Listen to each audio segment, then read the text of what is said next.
ขอต้อนรับสู่เอพิโซดที่ 4 ของทริปแคนาดาครับซึ่ง EP นี้ผมจะพาทุกคนเดินทางออกจากโตรอนโตไปชมน้ำตกในแองการาทางฝั่งแคนาดาหรือผมก็จะเดินทางไปกลับด้วยรถบัสครับเริ่มต้นจากบรรยากาศในตอนเช้าของน้ำตกในแองการาที่เต็มไปด้วยหมอกที่ Table Rock ซึ่งผมก็จะแนะนำการเที่ยวชมไฮไลท์ต่างๆของน้ำตกในแองการาฝั่งแคนาดาอย่างคุ้มๆด้วยในแองการา Wonder Pass ซึ่งสามารถใช้ได้กับ Falls in Kai Railway ที่ใช้สำหรับการเดินทางขึ้นลงย่านร้านอาหารและโรงแรมที่อยู่ด้านบนกับ Table Rock ด้านล่างครับจากนั้นผมก็จะพาลงไปสัมผัสความแรงของน้ำตกที่ใต้น้ำตกในแองการากับ Journey Behind the Falls จากนั้นผมก็จะพาไปเที่ยวต่อที่ในแองการา Park Power Station ซึ่งไฮไลท์ของที่นี่ก็คืออุโมงค์ใต้ดินที่จะพาเราไปที่ด้านล่างของน้ำตกพอกลับขึ้นมาแล้วผมก็จะพาไปเก็บภาพบรรยากาศของน้ำตกในแองการาในช่วงบ่ายที่สดใสสำหรับมื้อเย็นผมก็จะพาทุกคนขึ้นไปทานอาหารเย็นพร้อมกับวิวของน้ำตกในแองการาที่สกายลอนทาวเวอร์แล้วก็จะบอกทริคในการทานอาหารเย็นพร้อมกับชมวิวที่ Observation Deck แบบสุดคุ้ม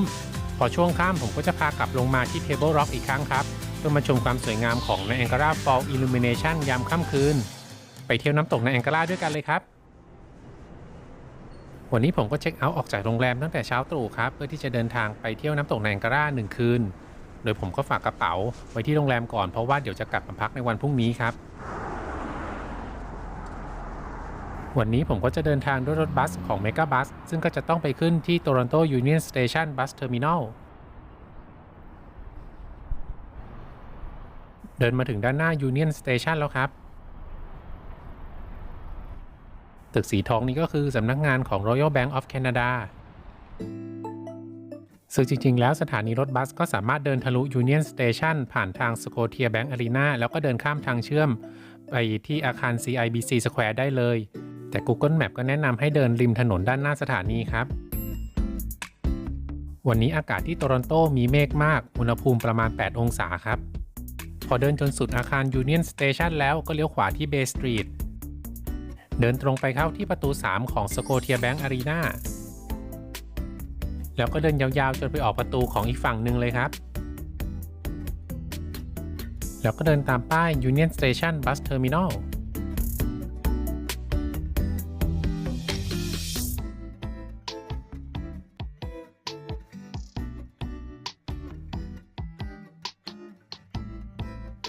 พอเข้ามาแล้วก็ขึ้นบันไดเลื่อนข้างหน้าเพื่อข้ามทางเชื่อมไปที่ Bus Terminal ครับ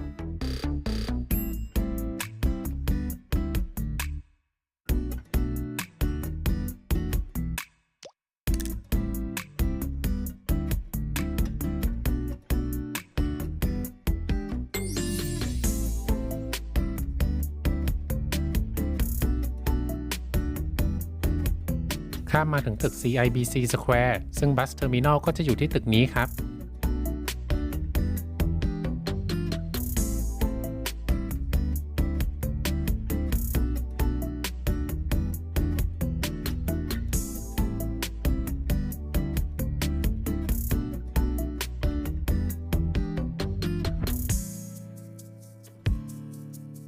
ดูตารางเวลารถออกและเกตที่มอนิเตอร์ครับ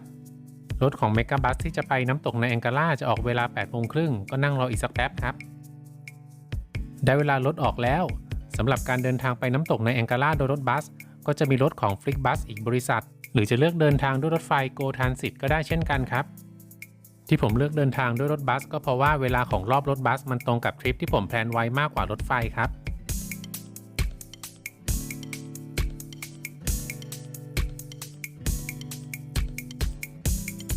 บนรถของ Mega Bus แต่ละที่นั่งก็จะมีปลั๊กไฟด้วย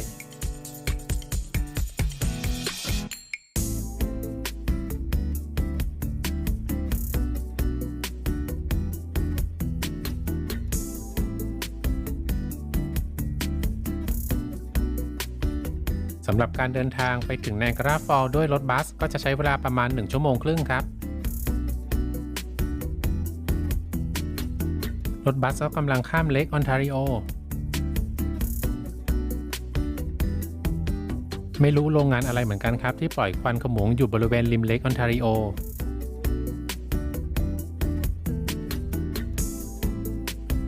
รถบัสก็มาถึงในแองการาฟอลบัสเทอร์มินอลเวลาประมาณ10 โมงครับเดี๋ยวเดินเข้าไปในบัสเทอร์มินอลกันครับ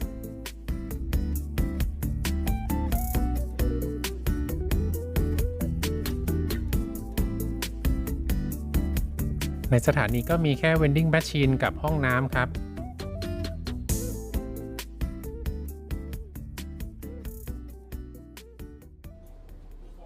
จากบัสเทอร์มินอลผมก็จะขึ้นรถ Vigo Bus สาย 603 Green Line ไปที่ Table Lock ซึ่ง Vigo Bus ก็ cover อยู่ใน Wonder Pass ด้วยครับผมซื้อ Pass มาทางออนไลน์ก็สามารถแสดงบาร์โค้ดให้กับคนขับได้เลยพอรถบัสมาถึงที่ Table Lock ผมก็จะเดินเข้าไปที่ Table Lock Welcome Center เพื่อไปแลก Wonder Pass ที่เป็นบัตรแข็งครับ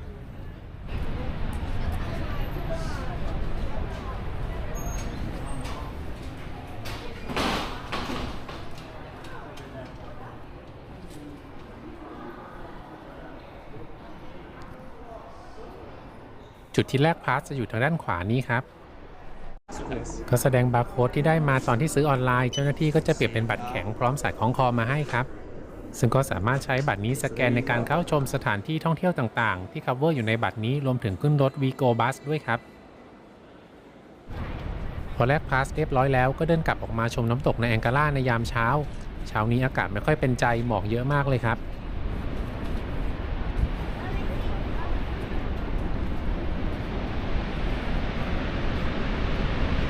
ที่เห็นเป็นไอสีขาวๆก็คือละอองน้ำที่ฟุ้งออกมาจากความแรงของน้ำตก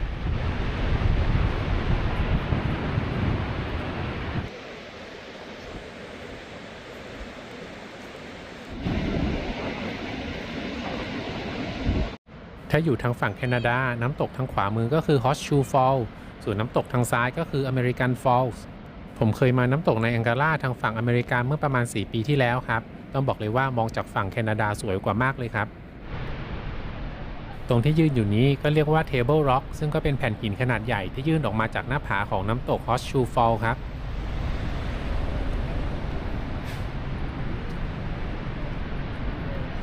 เดินไปทาง American Falls กันครับที่เรียกว่า American Falls ก็เพราะว่าอยู่ในดินแดนสหรัฐอเมริกาทั้งหมดแต่ Horseshoe Falls จะอยู่ตรงกลางระหว่างเขตแดนสหรัฐอเมริกากับแคนาดาครับตอนนี้ก็หนาวมากเลยครับวันนี้อุณหภูมิอยู่ระหว่าง 2-8 องศาเซลเซียส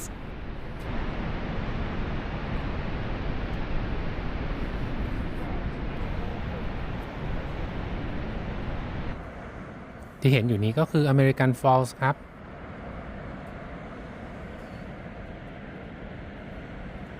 มองย้อนกลับไปที่ Horseshoe Falls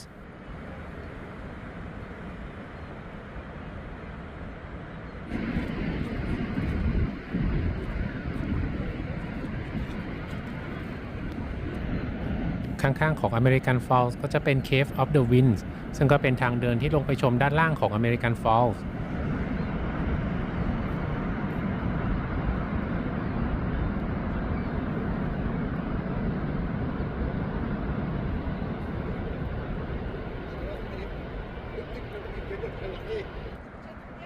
สะพาน Rainbow International Bridge ก็เป็นสะพานที่เชื่อมระหว่างฝั่งแคนาดาและอเมริกาครับ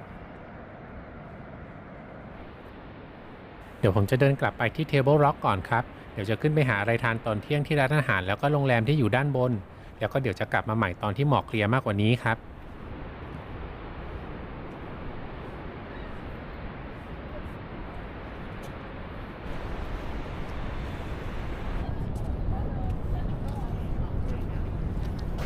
จริงๆแล้ววันนี้ผมได้จองทานอาหารเที่ยงที่ห้องอาหารของ Skylon Tower แต่พอมาเห็นหมอกแบบนี้ก็เลยแคนเซิลไปครับเพราะว่าขึ้นไปก็ไม่เห็นอะไรอยู่ดี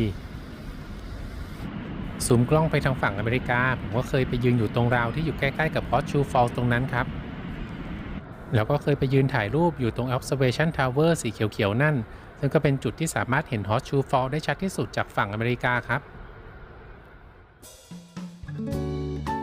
ตอนนี้ผมอยู่ที่ชั้น 2 ของ Welcome Center ซึ่งผมก็กำลังจะเดินออกไปที่ Falls Incline Railway ซึ่งเป็นรถรางไฟฟ้าแนวดิ่งที่เชื่อมระหว่าง Table Rock ด้านล่างกับตัวเมืองที่เป็นโซนโรงแรมร้านอาหารที่อยู่ด้านบน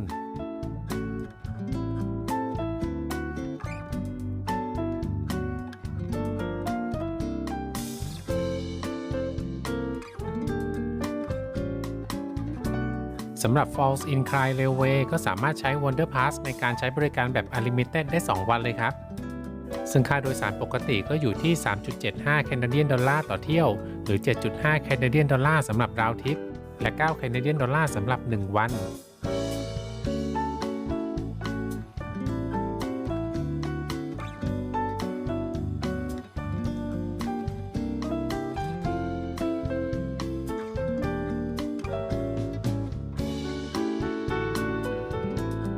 พอขึ้นมาแล้วก็จะพบกับโรงแรมร้านอาหารและคาสิโนต่างๆ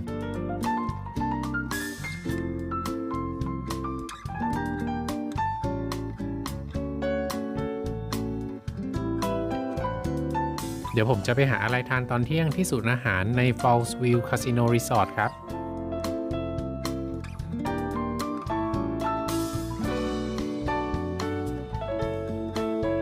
เข้ามาแล้วก็เดินตรงไปที่แกลเลอรี่ครับ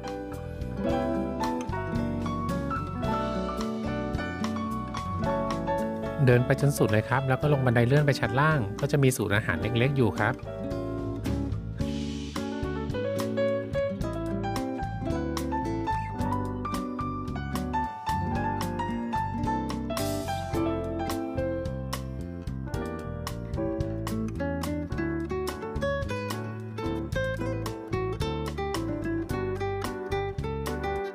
พอทานเสร็จแล้วเดี๋ยวจะเดินออกไปชมวิวที่ด้านนอกโรงแรม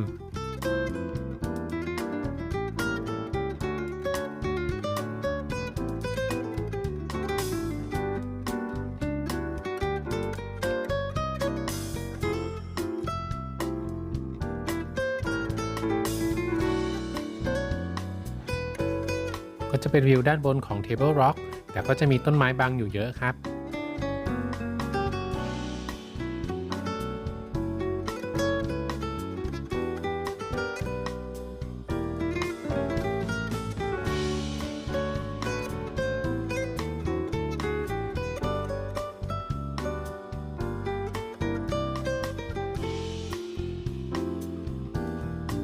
เพิ่งรู้ว่าสามารถเดินจาก Falls in Kai Railway มาที่โรงแรมผ่านทางเดินนี้ได้เลย เมื่อกี้ไปเดินอ้อมมาสักไกลเลยครับ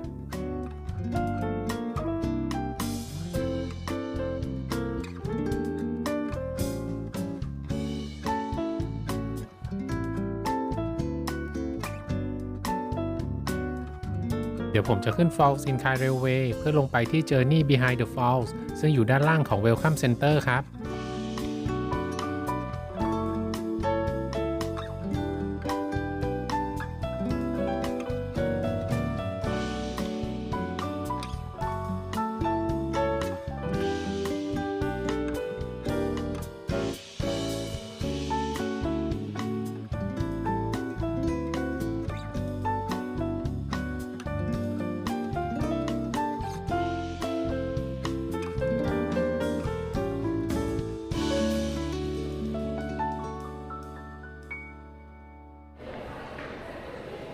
ทางเข้าของ Journey Behind the Falls จะอยู่ด้านใน Welcome Center ครับ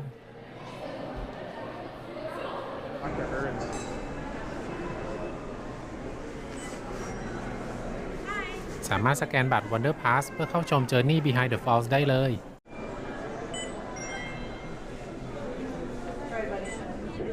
คิวลงลิฟต์ไปด้านล่างยาวมากเลยครับรอประมาณครึ่งชั่วโมงได้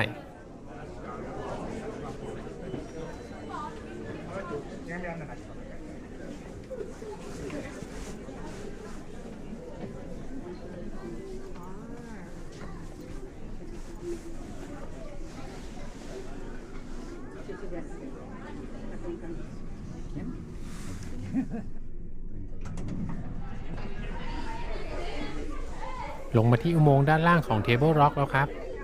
Journey Behind the Falls ก็เป็นอุโมงค์ใต้ดินลึกประมาณ46 เมตรจากด้านบนซึ่งมีอายุเก่าแก่กว่า130 ปีซึ่งก็จะมีระเบียงชมวิวที่บริเวณฐานน้ำตก Horseshoe Falls แล้วก็มีช่องที่เปิดผ่านแผ่นหินด้านหลังของน้ำตกเพื่อให้ได้สัมผัสถึงเสียงที่ดังกึกก้องและพลังของน้ำตกครับพอออกมาจากลิฟต์ก็เดินตรงมาเลยจะไปออกที่ฐานด้านข้างของน้ำตก Horseshoe Falls ครับ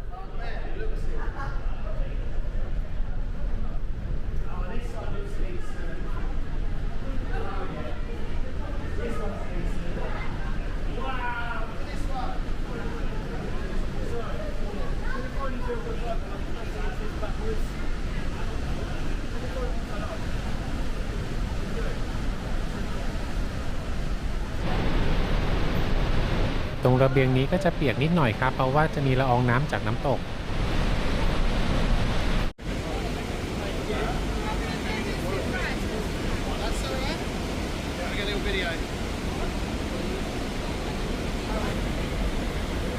สัมผัสได้ถึงพลังของน้ำตกเลยครับ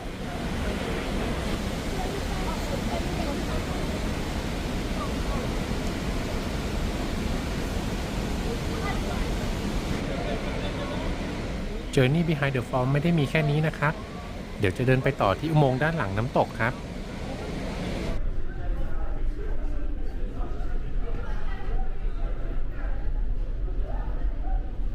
อันนี้ก็อาจจะเป็นอุโมงค์ที่ขุดค้างไว้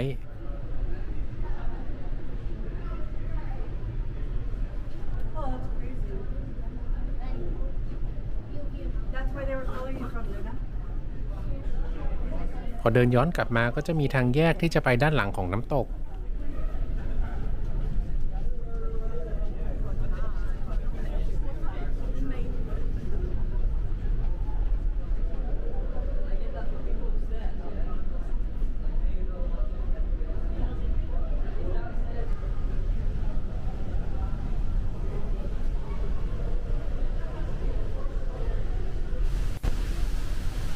และนี่ก็คืออุโมงค์ด้านหลังของ Horseshoe Fall ครับ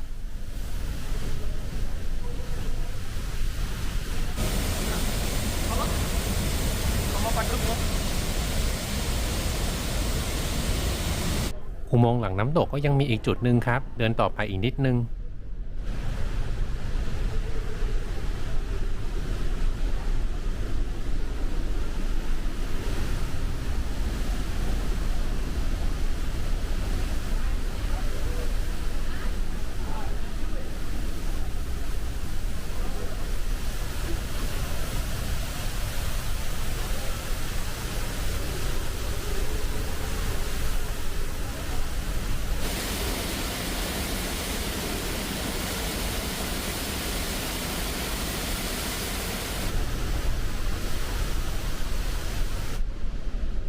เดี๋ยวไปต่อคิวขึ้นลิฟต์กลับขึ้นไปด้านบนครับ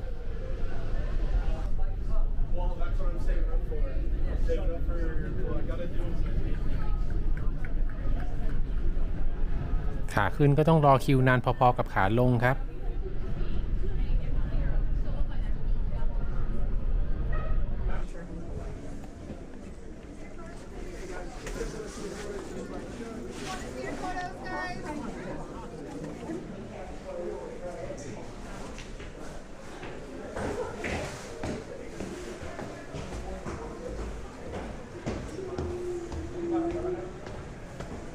พอขึ้นมาแล้วก็จะเป็นร้านขายของที่ระลึกครับ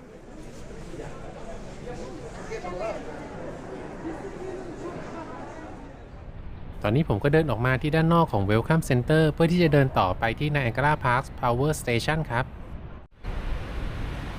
นี่ก็คือ Niagara River ก่อนที่จะไหลลง Niagara Falls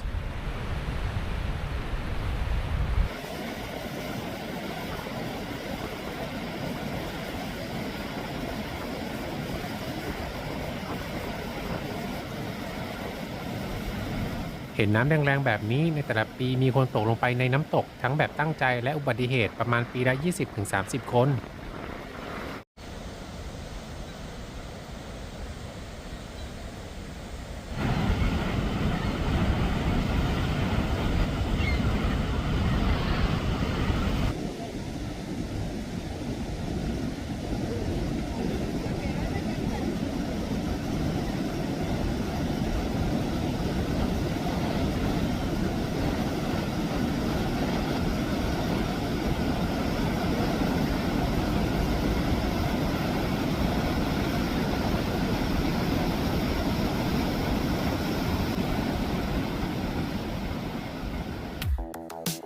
กำลังเดินลัดเลาะริมแม่น้ำ Niagara River ไปที่ Niagara Parks Power Station ครับ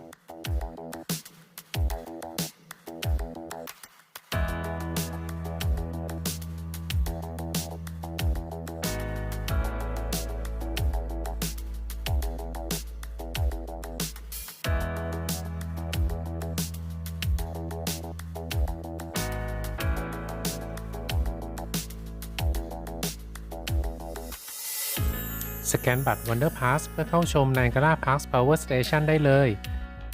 ก็จะมีหูฟัง Self Audio Tour ให้ด้วย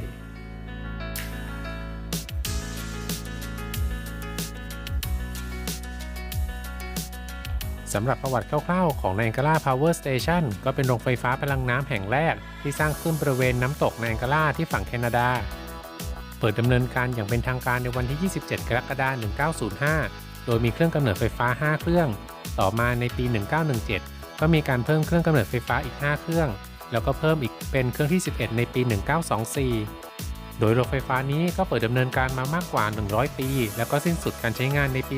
2006 จากนั้นก็ถูกทิ้งร้างมานานครับโดยในปี 2021 Niagara Parks Power Station ก็ได้รับการฟื้นฟูให้เป็นสถานที่ท่องเที่ยวการเรียนรู้เกี่ยวกับประวัติศาสตร์และการผลิตไฟฟ้ารวมถึงยังมีอุโมงค์ระบายน้ำใต้ดินซึ่งเป็นส่วนหนึ่งของการไปสู่จุดชมวิวแห่งใหม่ที่ฐานน้ำตกครับที่เห็นสีฟ้าๆกลมๆนี้ก็คือเครื่องกำเนิดไฟฟ้าครับซึ่งก็อาศัยแรงของน้ำในการปั่นกังหันที่อยู่ด้านล่าง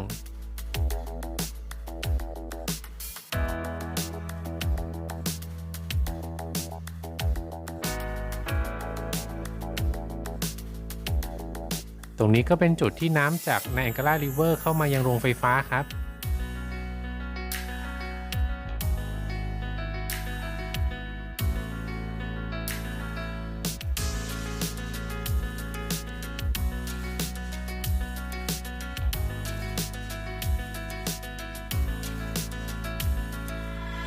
ตอนนี้ก็มายืนต่อแถวเพื่อที่จะลงไปยังอุโมงค์ใต้ดินครับ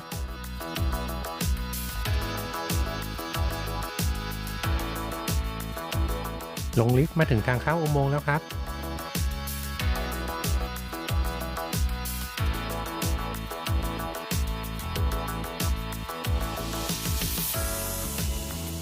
สำหรับอุโมงค์นี้มีความยาวถึง 2,200 ฟุตหรือ 670 เมตรซึ่งระยะทางในการเดินไปกลับก็จะอยู่ที่ 1,340 เมตรหรือ 1.34 กิโลเมตรครับ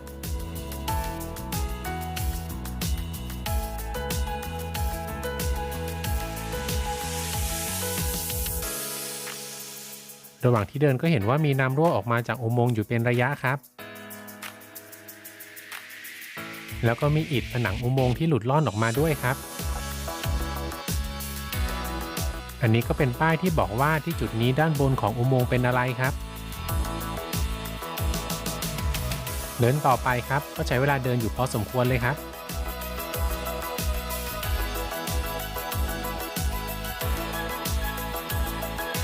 ตอนนี้ก็เริ่มเห็นแสงสว่างที่ปลายอุโมงค์แล้ว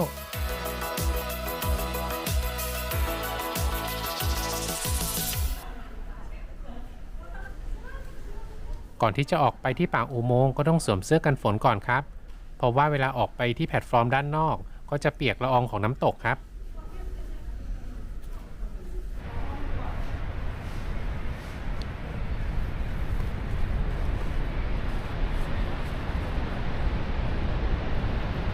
ตอนนี้ก็ออกมาที่แพลตฟอร์มชมวิวที่บริเวณฐานของน้ำตกแล้วครับ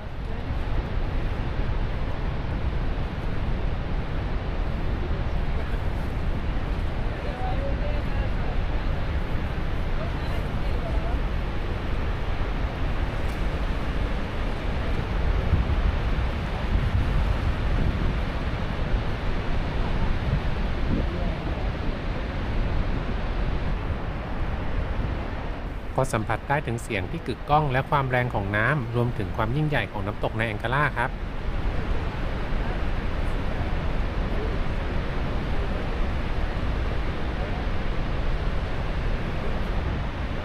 จะเห็นว่ามีก้อนน้ำแข็งลอยอยู่เต็มไปหมดเลยครับ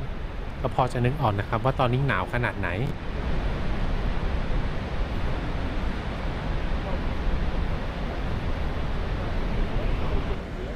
ผมก็เก็บบรรยากาศของน้ำตกในแองการ่ามาให้ดูกันอย่างเต็มอิ่มครับ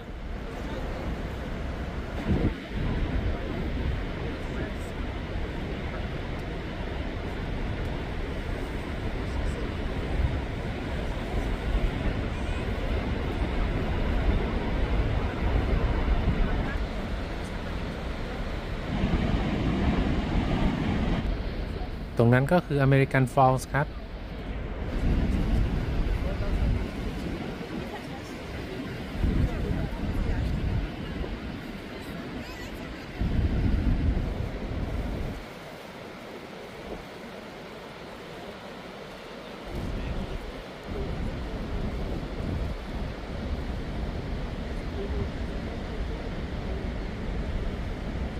ถึงแม้จะใส่เสื้อกันฝนแต่ก็ยังเปียกอยู่ครับ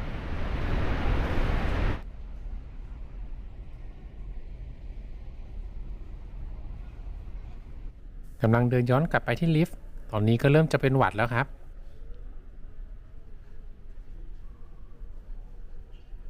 เดี๋ยวพอกลับเข้าไปในลิฟต์ก็แนะนำว่าให้เข้าไปในสุดครับก็จะเห็นระบบท่อต่างๆของเครื่องกำเนิดไฟฟ้าที่อยู่ด้านล่างโรงไฟฟ้าครับ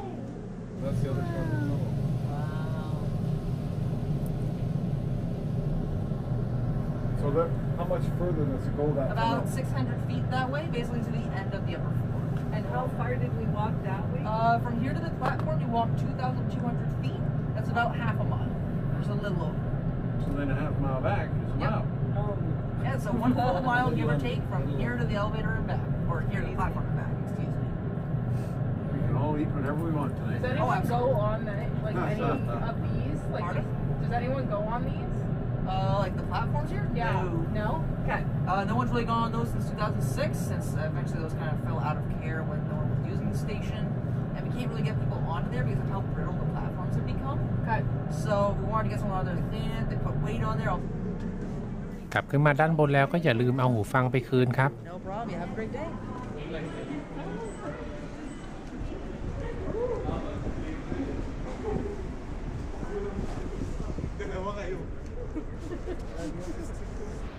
ผมกำลังเดินกลับไปที่ Welcome Center แล้วก็จะไปเช็คอินเข้าโรงแรมต่อครับตอนนี้ก็เป็นช่วงบ่ายแล้วก็เห็นว่าฟ้าเริ่มใสขึ้นแล้วก็หมอกหายไปแล้วครับก่อนที่จะเดินไปโรงแรมผมก็มาเก็บภาพบรรยากาศของน้ำตกในแองการ่าในช่วงบ่ายครับ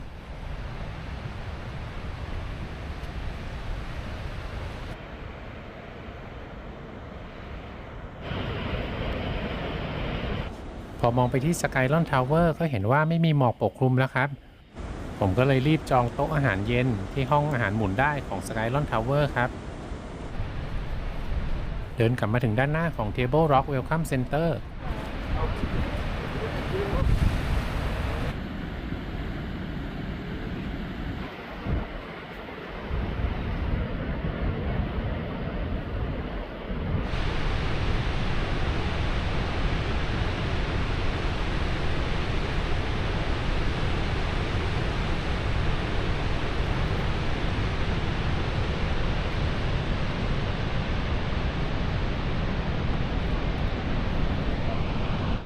เจอนกกำลังเก็บเศษหญ้าไปทำรังอยู่พอดีครับ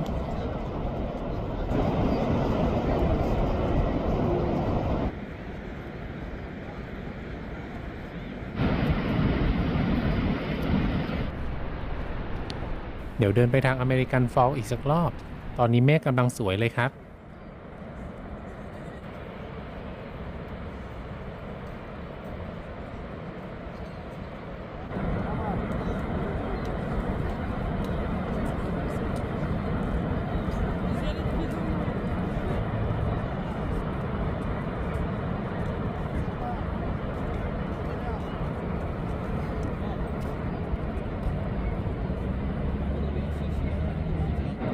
The Cave of the Winds ที่ใน Angara Falls State Park ในรัฐนิวยอร์ก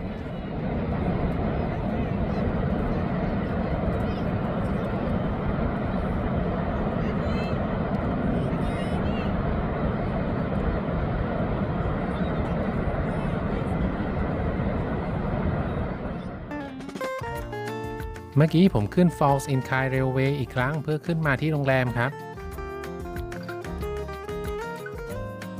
โดยคืนนี้ผมจะพักที่โรงแรม Days Inn by Windham Fall View โรงแรมก็มีลักษณะเป็นแบบโมเทลราคาไม่แพงผมจองมาคืนละ1,000 กว่าบาทเองครับ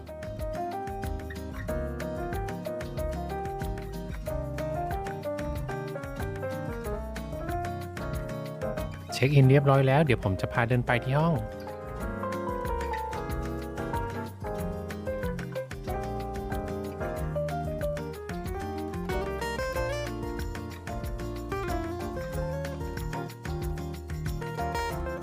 ในห้องก็จะมี2เตียงใหญ่เลยครับ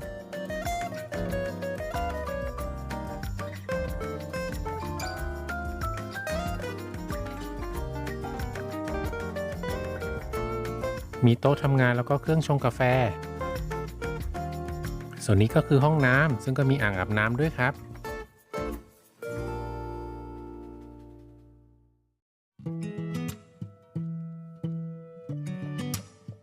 สำหรับเย็นวันนี้ผมจะพาทุกคนขึ้นไปชมวิวพร้อมกับทานอาหารเย็นที่ Skylon Tower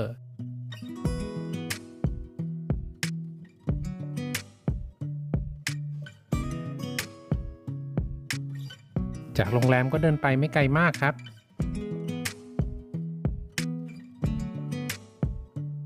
สำหรับ Skylon Tower ก็เป็นหนึ่งในแลนด์มาร์คที่โดดเด่นบริเวณน้ำตกในแองการาฝั่งแคนาดาซึ่งเป็นหอคอยชมวิวของน้ำตกและบริเวณโดยรอบแบบพาโนรามาครับการขึ้นไปที่จุดชมวิวก็จะมีลิฟต์กระจกที่ชื่อว่า Yellow Bug ใช้เวลาขึ้นจากฐานไปถึงยอดหอคอยเพียง 52 วินาทีซึ่งหอคอยนี้ก็เปิดทำการเมื่อวันที่ 6 ตุลา 1965ด้วยความสูง 158.5 เมตรหรือ 520 ฟุตจากระดับพื้นดินที่บริเวณฐานของ Skylon Tower ก็จะเป็นเกมอาร์เคดครับเราไม่ค่อยจะเห็นบันไดเลื่อนที่แคบแบบนี้ครับขึ้นมาอีกชั้นก็จะมีร้านค้าและร้าน Starbucks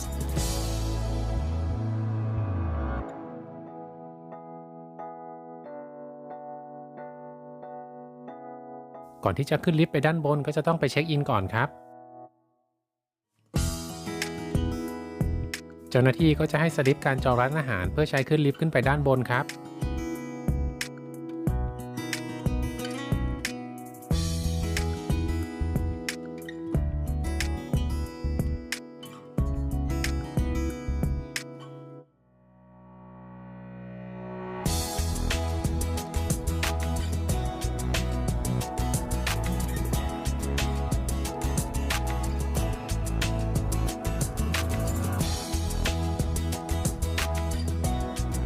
ระหว่างนี้ก็สามารถหยิบกล้องขึ้นมาถ่ายวิวของน้ำตกขณะลิฟต์กำลังขึ้นครับ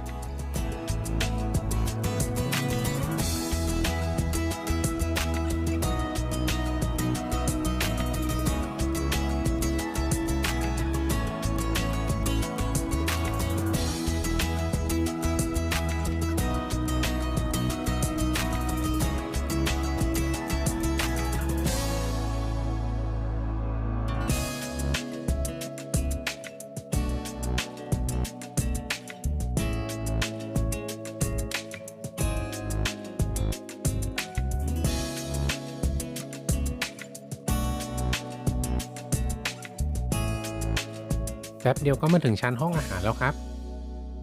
จะมีพนักงานพาไปนั่งที่โต๊ะห้องอาหารนี้ก็จะเป็นห้องอาหารแบบหมุนหรือ revolving dining room ซึ่งก็เป็นครั้งแรกที่ผมได้มาทานในห้องอาหารแบบนี้ครับ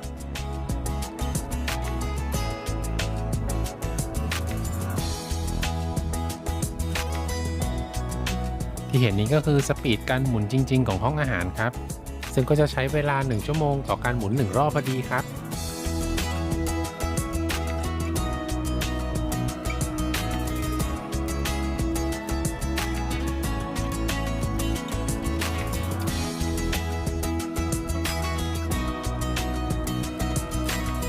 ผมจองมาเป็นช่วงเวลา 5 โมงเย็นซึ่งก็จะสามารถสั่ง Early Dinner เมนูซึ่งก็จะมีราคาที่ย่อมเยาวกว่าดินเนอร์ปกติครับโดยอาหารเย็นก็จะมาเป็นเซตเริ่มจากสลัดเมนคอร์สแล้วก็ของหวานครับสำหรับราคาก็สามารถไปดูได้ในเว็บไซต์ skylon.com เพราะว่าราคาก็อาจจะเปลี่ยนแปลงไปจากช่วงเวลาที่ผมมาครับ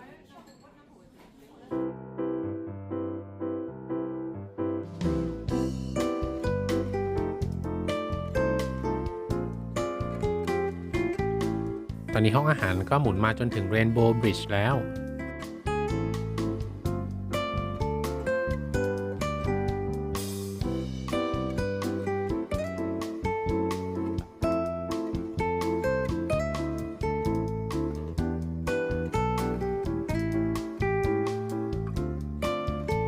ก็สามารถมองเห็นไปถึงเมือง Niagara Falls ฝั่งสหรัฐอเมริกา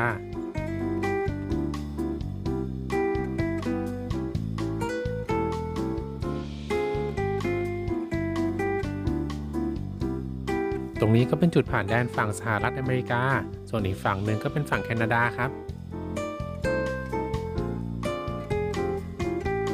ระหว่างนี้ก็เห็นมีบอลลูนที่กำลังยกตัวขึ้นอยู่ครับห้องอาหารกำลังหมุนผ่านอเมริกันฟอลส์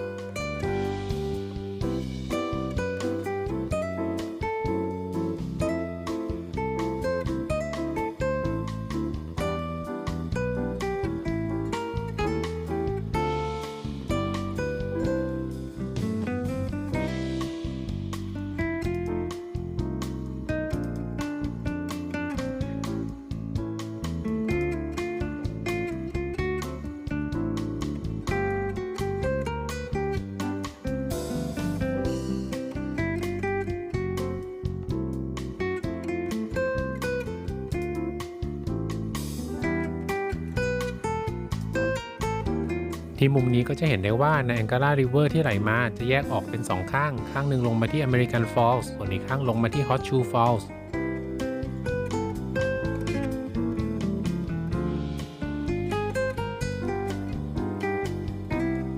หมุนมาถึงฮอตชูฟอลส์แล้วครับ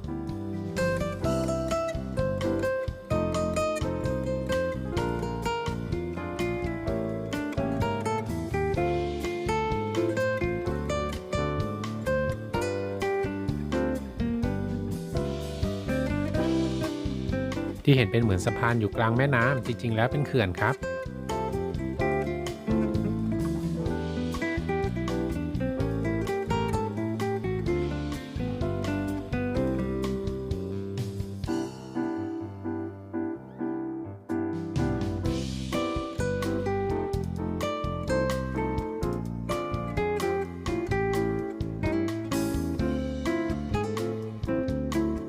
ของหวานมาเสิร์ฟแล้วครับ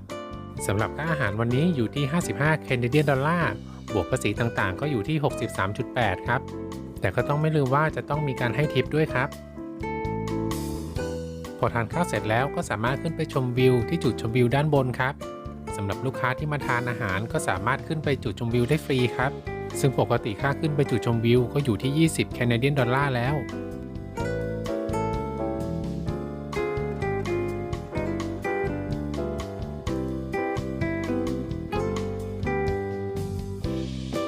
ขึ้นมาถึงจุดชมวิวแล้วครับ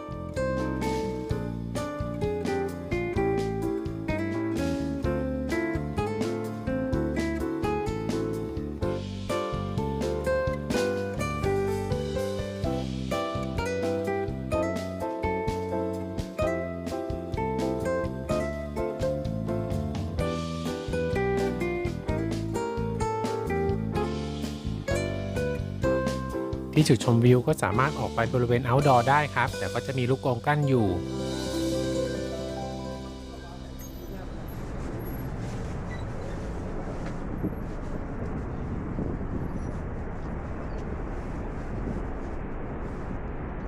พอออกมาด้านนอกก็สามารถได้ยินเสียงดังกึกก้องของน้ำตกครับ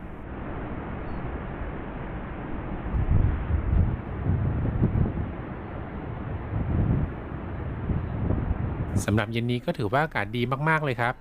ก็โชคดีที่ตัดสินใจค้างที่นี่เพราะว่าจริงๆแล้วเดิมทีก็กะว่าจะมาแบบไปเช้าเย็นกลับ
ดื่มด่ำบรรยากาศของน้ำตกจนเต็มอิ่มแล้วก็ได้เวลากลับลงไปข้างล่างแล้วครับ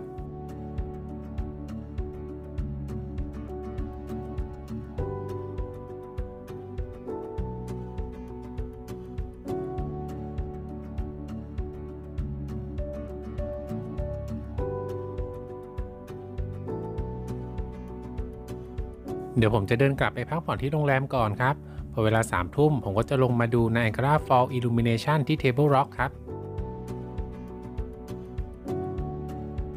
ตอนนี้ก็เป็นเวลา3 ทุ่มครับผมก็กลับลงมาที่ Table Rock อีกรอบซึ่งไฮไลท์ยามค่ำคืนของน้ำตก Niagara ก็คือการฉายไฟไปที่น้ำตกหรือ Niagara Falls Illumination สำหรับเวลาที่เริ่มการฉายไฟก็จะแตกต่างกันในแต่ละฤดู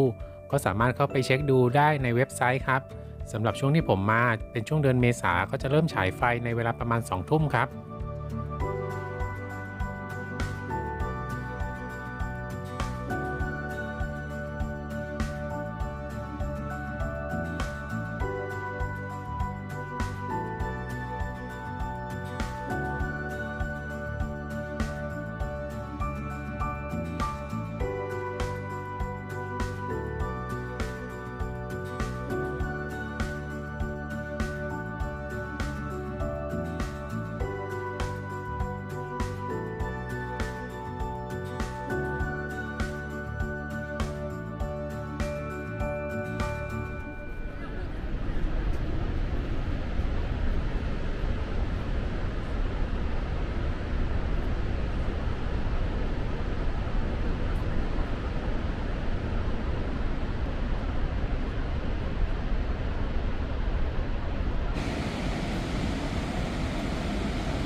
หนาวจนมือชาหน้าชาไปหมดแล้วครับแสงไฟที่ฉายไปที่น้ำตกก็มาจากไฟ LED ตรงนี้ครับ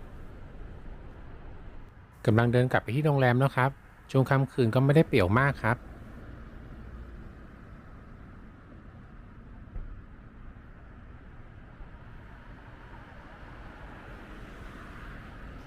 กลับมาถึงโรงแรมแล้วเช้านี้ก็ได้เวลาเดินทางกลับไปที่โตรอนโตแล้วครับพอถึงวันกลับนี่อากาศก็สดใสแต่เช้าเลยครับต่างกับเมื่อวานนี้มากเลยเดี๋ยวผมก็จะขึ้น Falls in Caraway ลงไปที่ Table Rock เพื่อที่จะขึ้นรถบัสกินไลน์ไปที่จุดขึ้นรถของ FlixBus ครับ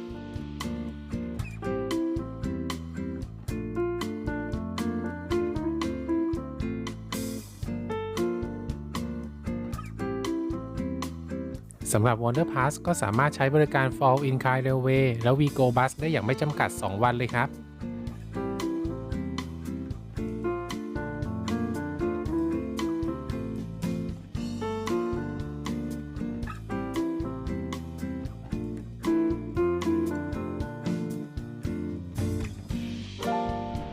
นี่ก็เป็นน้ำตกในแองการ่าในยามเช้าที่สดใส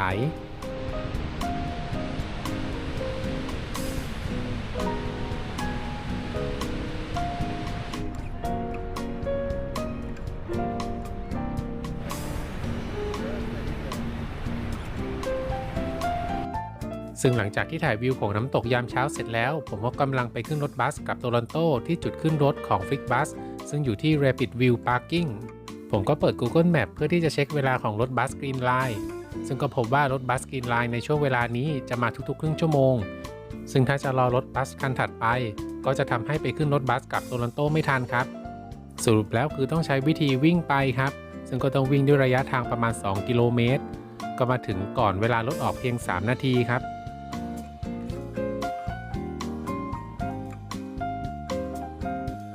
ตอนนี้ก็อยู่บนรถบัสกลับเมืองโตรอนโตแล้วถึงอากาศจะหนาวขนาดไหนแต่ตอนนี้เหงื่อท่วมหลังเลยครับ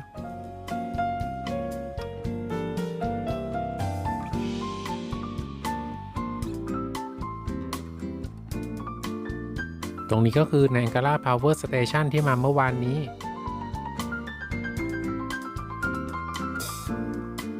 จุดนี้ก็คือโรงแรมต่างๆที่อยู่ด้านบนครับ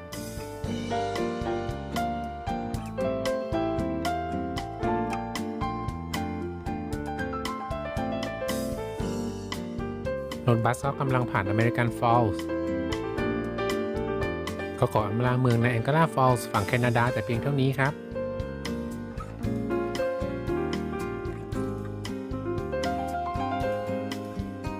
ตอนนี้รถบัสก็กลับมาถึงเมืองโตรอนโตแล้วตอนนี้ก็กำลังผ่าน Roger Center และ CN Tower ครับ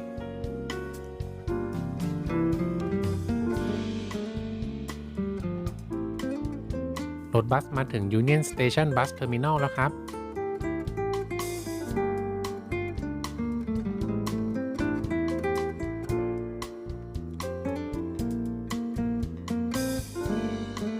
เดี๋ยวผมก็จะเดินข้ามไปที่ Scotiabank Arena แล้วก็เดินทะลุไปที่ Union Station ครับ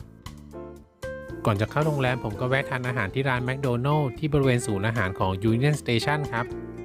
สำหรับวันนี้ก็จบการรีวิวการเดินทางไปเที่ยวน้ำตกในแองการ่าฝั่งแคนาดาแต่เพียงเท่านี้ครับสำหรับ EP หน้าผมก็จะพาไปเที่ยวในเมืองโตรอนโตก่อนที่จะเดินทางกลับบ้านครับยังไงก็กดไลค์กดแชร์กดติดตามแล้วก็คอมเมนต์กันมาด้วยนะครับ